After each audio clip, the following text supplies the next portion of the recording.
Assalamualaikum warahmatullahi wabarakatuh. Bismillahirrahmanirrahim. Alhamdulillahirrabbilalamin.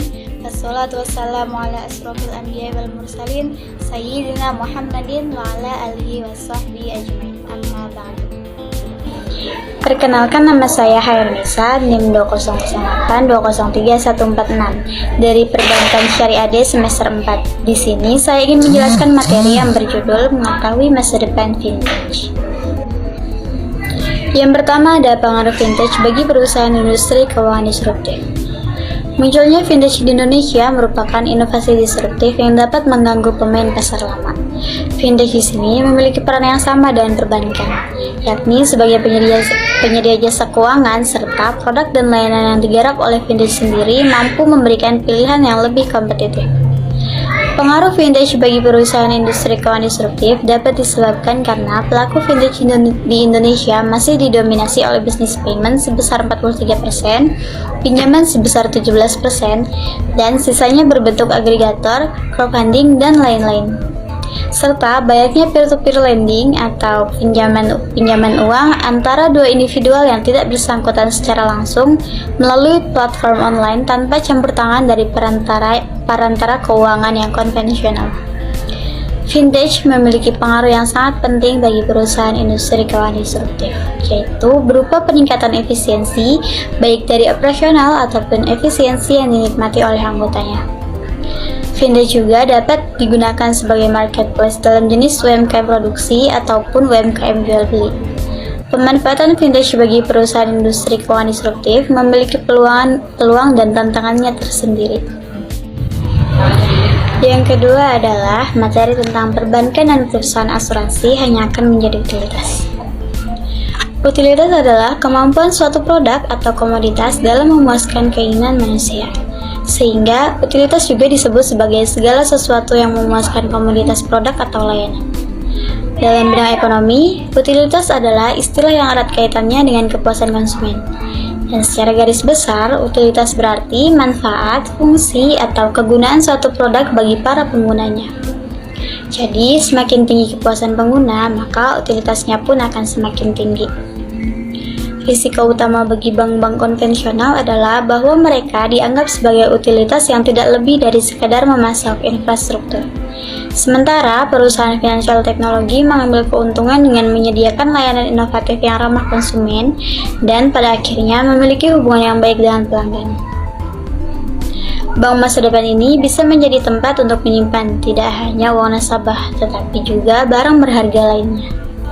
Dengan berbasis pelanggan dan pengalaman mereka dalam menangani data secara aman, bank berada dalam posisi yang ideal untuk menciptakan solusi pelanggan holistik yang menggabungkan layanan keuangan dengan penawaran digital yang lebih luas. Pasar asuransi umum di Indonesia tergolong underdeveloped yang mana tingkat kesadaran dan utilitas masyarakat terhadap produk-produk asuransi umum masih sangat rendah, baik dari tingkat pengumpulan premi dan jumlah premi yang dikeluarkan. Dengan adanya asuransi berbasis teknologi, berharap inovasi ini dapat mengubah cara pandang masyarakat pada asuransi dan memberi pengalaman yang berbeda pada pengguna asuransi digital, khususnya bagi kaum milenial. Yang ketiga ada antarmuka pemrograman aplikasi atau API, alat rahasia untuk mengimplementasikan kemitraan dalam praktik. API adalah singkatan dari Application Programming Interface atau antarmuka pemrograman aplikasi dalam bahasa Indonesia. API merupakan perantara server dengan aplikasi. API adalah pengembangan dan inovasi software yang memungkinkan berbagai aplikasi bertukar data dan fungsionalitas dengan mudah dan aman. API bekerja sebagai pembuka pintu ke perangkat lunak atau data berbasis web. API membuka semua hal itu dengan cara terkontrol dan aman untuk program tersebut. Pengodean yang dimasukkan akan mengirimkan permintaan ke perangkat lunak penerima dan kemudian data dapat dikembalikan. Panggilan yang dilakukan API untuk sekumpulan data akan ditampilkan untuk dikonsumsi pengguna akhir. API terbagi dalam beberapa jenis yang diantaranya adalah Public API, Private API, Partner API, dan Composite API. Arsitektur API mengacu pada proses pengembangan antarmuka perangkat lunak yang memaparkan data back-end dan fungsionalitas aplikasi untuk digunakan dalam aplikasi baru. Secara umum, terdapat 3 arsitektur API, yaitu Remote Procedure Call atau RPC, Simple Object Access Protocol atau SOAP, dan Representational State Transfer atau REST. Materi yang terakhir adalah kemungkinan API membantu bank untuk melarikan diri dari sistem warisan mereka dan bersaing dengan kecepatan startup. Dengan menggunakan API eksternal, bank dapat keluar dari sistem lama dan bersaing dengan kecepatan awal.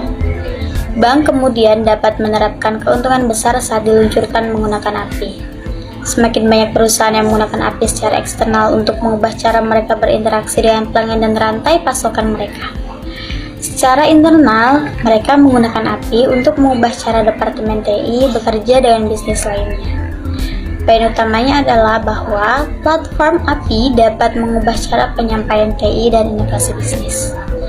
API menawarkan cara baru untuk membedakannya dan membangun keunggulan kompetitif dengan misalnya, yang pertama, mengintegrasikan konten dari mitra untuk menciptakan peluang jual silang dan penjualan lebih. Yang kedua, menciptakan lini bisnis baru. Yang ketiga, memperluas penawaran produk dengan menggunakan data perusahaan dengan cara baru. Yang keempat, memperkuat merek dengan memberikan pengalaman yang konsisten dan dipersonalisasi di berbagai titik kontrak pelanggan. Yang kelima, mengaktifkan penggunaan kembali sehingga integrasi mitra baru lebih cepat. Yang keenam, memberikan layanan secara internal dengan cara yang lebih efisien. Baik, hanya itu yang dapat saya sampaikan. Kurang lebihnya saya mohon maaf. Wabillahi taufiq wal hidayah. Wassalamualaikum warahmatullahi wabarakatuh.